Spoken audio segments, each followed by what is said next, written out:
Hey everyone, let's dive into something that caught my eye online. It's this Korean-style gold velvet cotton coat. And I don't know about you, but those product descriptions, sometimes they get me.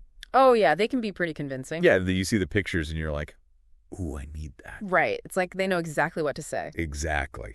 So we're going full detective mode today. We've got the product description and some customer reviews. Let's see what we can find out about this coat. Sounds good to me. So first things first, they're really pushing this affordable luxury angle. Yeah, I noticed that too. $278. Is that really a steal for a velvet coat, though? I'm a little hesitant, I gotta say. Oh, why's that? I've had some bad experiences with velvet in the past. Oh no, what happened? Had this gorgeous velvet dress, loved it, wore it once, washed it, disaster. Practically fell apart. Oh, that's the worst. Yeah, so I'm always a bit wary now, especially when I see affordable and velvet in the same sentence. Makes me think, where are they cutting corners? I totally get that. But to be fair, velvet can be tricky. There's a huge range in quality. You could find a velvet coat for under $200, but you're probably right, might not be the most durable. Yeah. Then on the flip side, you've got your designer velvet coats. Those can easily run you over $500. Wow, yeah. So this price, $278, it kind of puts it in that middle ground. It's true. Not super cheap, not luxury level. But to really know if it's a good deal, we need to look at the fabric itself. What is this gold velvet all about? Yeah, that's a good point. The description mentions high-quality cotton. Is this even real velvet or some sort of, like, velvet look-alike? It's probably a cotton blend made to have that velvet appearance. Interesting. And this is where the whole Korean style part comes in. Korean fashion often uses a type of cotton velvet that's known for being super soft and drapey, but it can be a bit more delicate than, say, a traditional silk velvet. Ah, okay. So maybe not the most hard-wearing fabric. Could be a bit more prone to snags or pilling. Worth keeping in mind, especially if you're picturing yourself, wearing this coat every day. Yeah, good point. If you're thinking about adding this to your winter wardrobe, you really want to consider how much wear and tear it can handle. Right.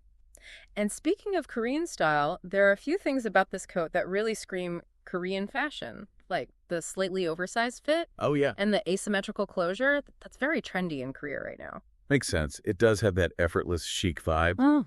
But effortless chic, as we know, doesn't always translate to staying warm. Right. The description says thick and warm, but how warm is warm? Like, could I wear this on a snowy day in Chicago and actually survive? That's the million-dollar question. Sadly, marketing terms can be super vague. There's nothing specific here about, like, a temperature rating or what the lining is made of, which makes it hard to judge the actual warmth. Cotton, as a fabric, it breathes well and absorbs moisture, which is great for comfort, but it's not the warmest material out there. So maybe not the best choice for an Arctic blast. Exactly. Layering might be key here. Good point. Speaking of clues, we can't ignore those reviews.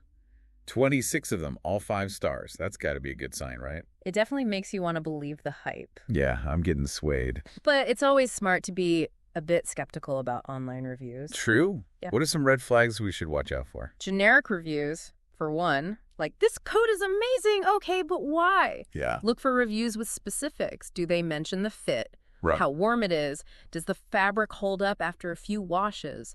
Those are the details that'll give you a better picture. Totally. It's like detective work, reading between the lines. Exactly. Oh, and at the end of the description, there's a little call to action. Subscribe to our channel. Do you think their YouTube channel could give us more insight, maybe beyond just this coat? Absolutely. I think that's a great idea. A lot of brands are using content like that now, to engage with customers. It makes sense. So they might have styling videos specifically for this coat, maybe showing different ways to wear it or even how it looks on different body types. That would be really helpful. Yeah. Okay, so let's sum up our deep dive. Okay. We've learned about gold velvet, Korean fashion, and the art of deciphering product descriptions and reviews. It's all about being an informed shopper. Absolutely. A purchase decision is about more than just looks. It's about the materials, how the garment is made, and whether it fits your lifestyle. 100%. So here's a final thought for everyone. If you were to design your perfect winter coat, what would it have? Think about the fabric, the warmth, the style, even ethical production. And then ask yourself, does this coat measure up? Or is your dream coat still out there waiting to be discovered? Love that. Thanks for joining us on this deep dive, and happy coat hunting. See ya. Bye.